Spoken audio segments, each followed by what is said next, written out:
So the moment we did a video on the OnePlus Nord CE3 Lite and I asked if you wanted a comparison against the G73 and the iQOO Z7, and this is what happened.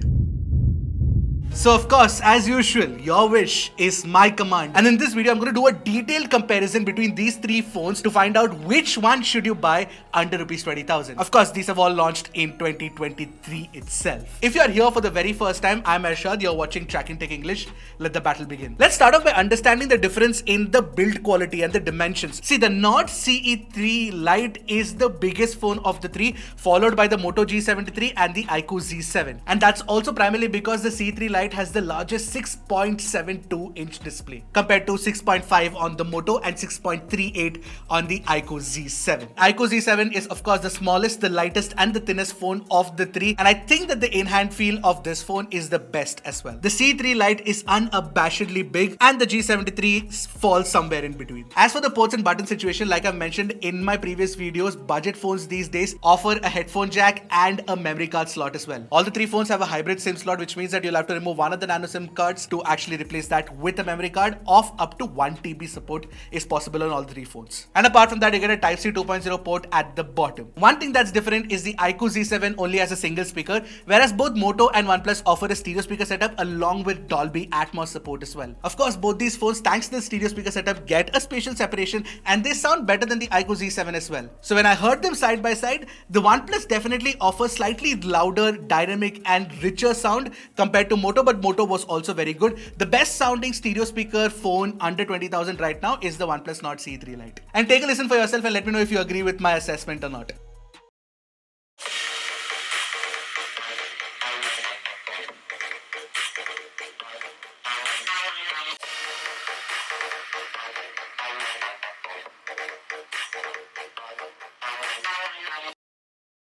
So the Z7 doesn't have a stereo speaker setup, but it offers an IP54 rating, which of course makes it dust resistant and water resistant as well. And in comparison, you get IP52 rating on the G73, whereas no IP rating on the OnePlus, which is actually not available officially on OnePlus 11 in India as well. Now, before we move ahead, I want to tell you guys one thing. The Nord CE2 Lite last year was the most selling 5G phone under rupees 20,000. Not a Redmi, not a Realme, not a Motorola. That was very surprising to me. And if you still want to consider the Nord CE2 Lite over the Nord CE3 Lite, especially if it's available for a cheaper price, then you should definitely go out and check the new product buying link that is available on YouTube.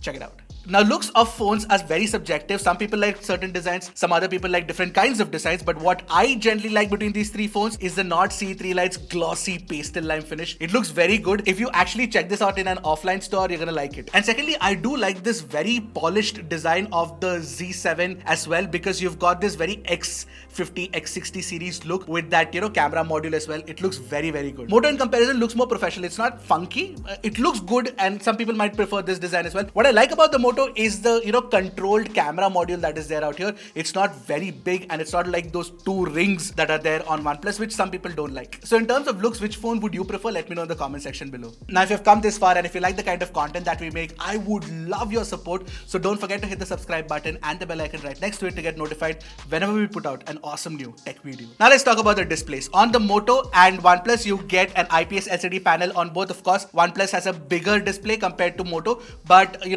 get 120Hz refresh rate on both as well, and variable refresh rate too on OnePlus, which means that it can switch between 30, 60, 90, 48 depending on what content is playing on your screen. But clearly, the winner according to me when it comes to display is of course the iQOO Z7. Not only do you get an AMOLED panel, you also get 90Hz refresh rate. Of course, it's not 120Hz, but at least you get a smoother refresh rate, and more importantly, you get HDR playback both on YouTube and on Netflix. On Moto, you get it only on YouTube. On OnePlus, you don't get it either on YouTube nor on Netflix. And that's really a bummer, and that's because of Snapdragon 695, which is possibly one of my least favorite Snapdragon chipsets out there. And since the iQOO Z7 has an AMOLED panel, it's also the brightest of the three. Whether you're using it in daily life or if you're watching an HDR video, the peak brightness is very, very high. In fact, the peak brightness on the iQOO Z7 goes up to 1300 nits in localized scenes where you're watching HDR videos. It's just very good looking. Now, viewing angles are good on all the three phones, including the iQOO Z7. Generally on AMOLED panels, viewing angles are not that great where you'll see a little bit of a color shift. That's not happening here. Now between the Nord C3 Lite's IPS LCD display and the G73's IPS LCD panel, Nord is slightly better primarily because it's got slightly better brightness as well. But there's one drawback on the Z7's display, and that is of course the water drop notch. You get a punch hole notch on the Nord and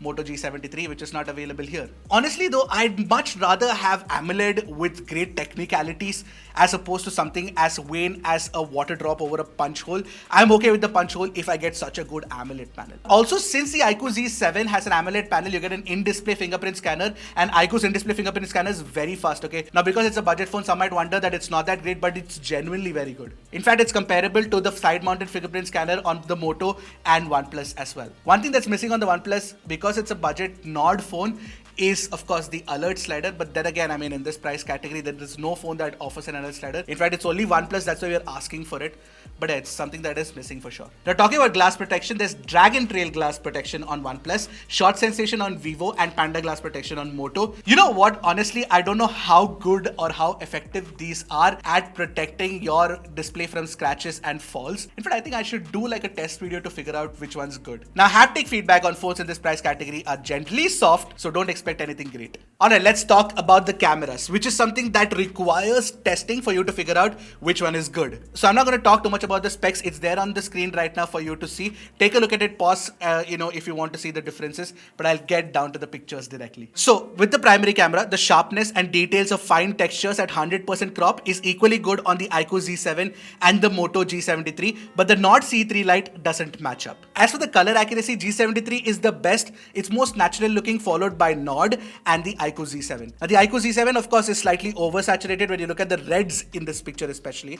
The color of the red in the book is not naturally represented. Now skin tones when shooting people are most accurate on the Nord, even if they're slightly brighter. G73 makes it too warm. iQOO is slightly saturated, but it looks very good, especially with the contrast on offer. In fact, I really like iQOO's shot here because it does very good exposure correction. iQOO actually benefits a lot from Vivo's R&D in camera, and even on budget phones, the algorithm works really well. Despite the fact that colors might not be very natural, it's still very good. I like it. Now, when I took pictures of Anish and Sagar against the light, the HDR performance is the best on OnePlus, where it doesn't oversaturate. iQOO is second best, where it controls the highlights and shadows really well. You get good exposure on their faces, and the background is also well exposed. But it oversaturates, and that's a bit of a concern. Moto's HDR in comparison to these two is not well tuned at all. It is overdone HDR. Coming to portraits, OnePlus Nord C3 Lite has the best portrait. It has the cleanest cutout, nice bokeh drop off, natural skin tones as well. I think the large lens also helps here, and the depth camera is working in conjunction with the large lens to create a good portrait edge cutout. Between the G73 and the iQOO Z7 has the better edge cutout. So if you're going to be shooting your friends and family a lot with one of these phones, then I would suggest picking up something like the OnePlus Nord C3 Lite or the iQOO Z7 over the Moto G73. But then the G73 has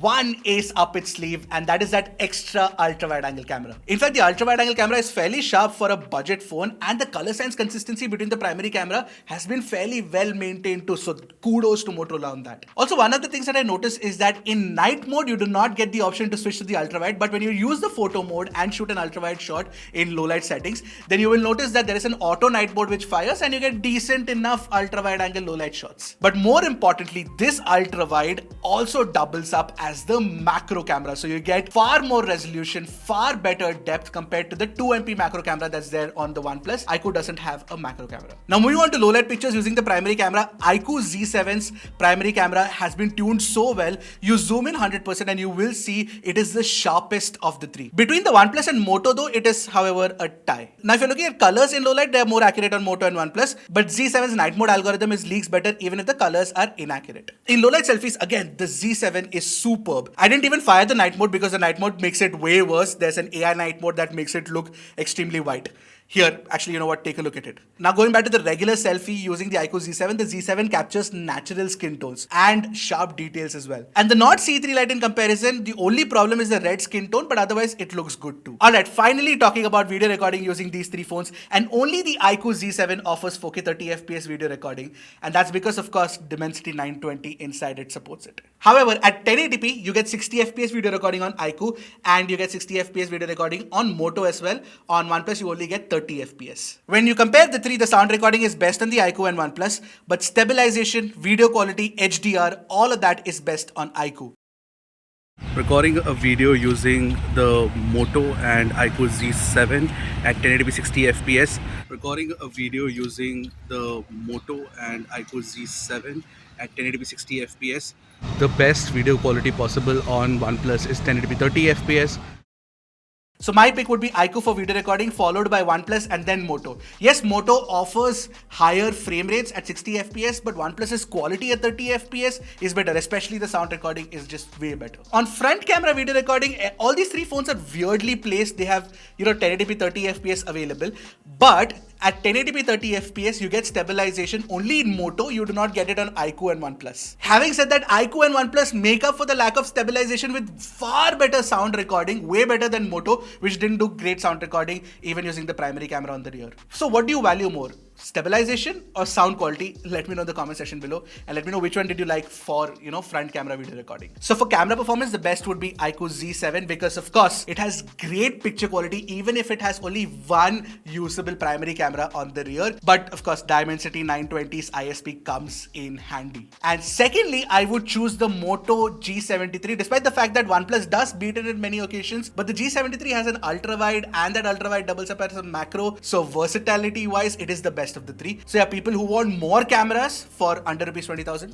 G73 is the way to go. Okay, now let's talk about the performance. And I know that you would think that the Dimensity 930 inside the Moto G73 would be more powerful than the Dimensity 920 inside the iQOO Z7. And you know what? I wouldn't blame you for thinking that. I actually thought that would be the case until I tested the phones. The Dimensity 930 is actually MediaTek Snapdragon 695. So the most powerful chipset in this comparison is the Dimensity 920 inside the iQOO Z7. You get the best Antutu scores on the iQOO Z7. You also get the best Geekbench scores on the iQOO Z7. Also, CPU stability is better on the OnePlus Nord CE3 Lite because of course it's not pushing for as much performance, so you get far better CPU stability compared to even the Moto and iQOO as well. In fact, when I was using it, Nord was the coolest of the three as well. The iQOO does tend to get slightly warm at times. Not too hot, slightly warm. Nowadays, the only game that I play that is graphically intensive is Call of Duty. And for some odd reason, that game hasn't been optimized for the Dimensity 920 chip inside the iQOO Z7. So you get better graphics settings on the OnePlus and Moto compared to iQOO, which shouldn't be the case ideally. But then again, iQOO does offer, 90 FPS gameplay on BGMI. So that's something that you have to keep in mind. And yes, iQOO would be the better phone for gaming overall.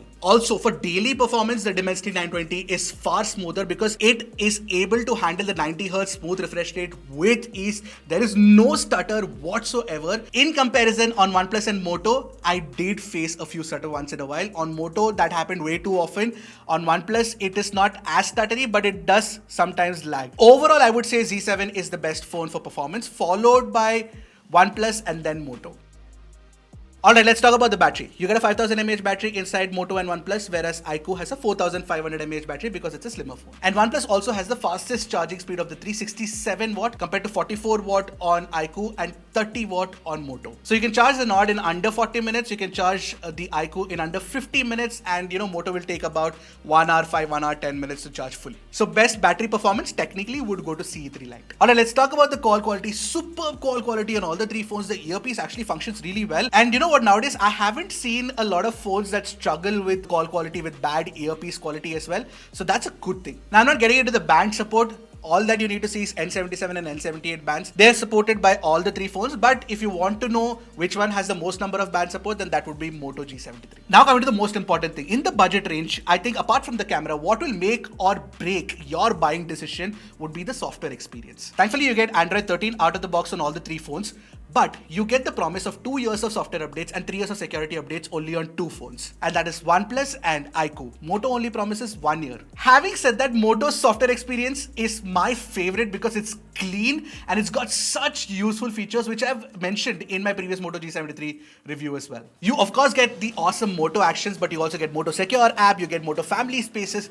There's just a lot more that is possible with the phone. In comparison, I do like Oxygen OS 13 on OnePlus. It's actually very very well tuned as well. The animations are very smooth, and apart from that, you also do get a bunch of useful features as well, and absolutely no bloatware, which is definitely a good thing. On Moto, there were some concerns about bloatware being there on the G73, but honestly, I didn't see a single app. So I don't know what the brouhaha over that was, but you will see a lot of bloatware apps on the iQOO. In fact, iQOO's FunTouchOS experience is not the most refined of the three.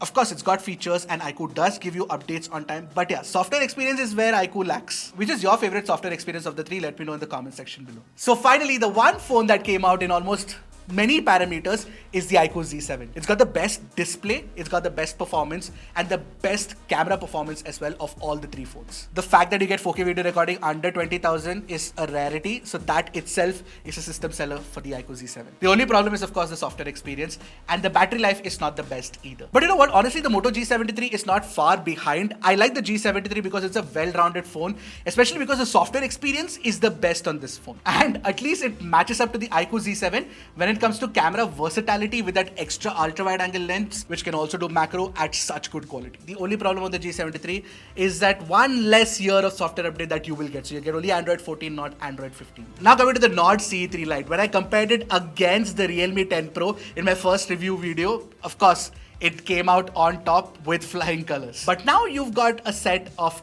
tough opponents, and that's where it loses out. And for somebody who wants only a OnePlus phone under rupees 20,000, and there are a lot of folks like that because OnePlus's brand value has percolated into a lot of urban areas in India.